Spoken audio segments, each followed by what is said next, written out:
Hi everyone, myself Lohithkumar and I am from Coimbatore. I have joined JSpiders 2 months ago. Before joining JSpiders, I thought learning programming was very much of a big task.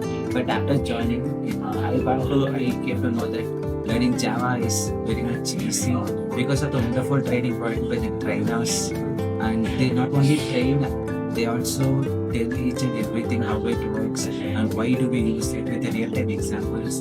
And now I'm easily cope up with these things.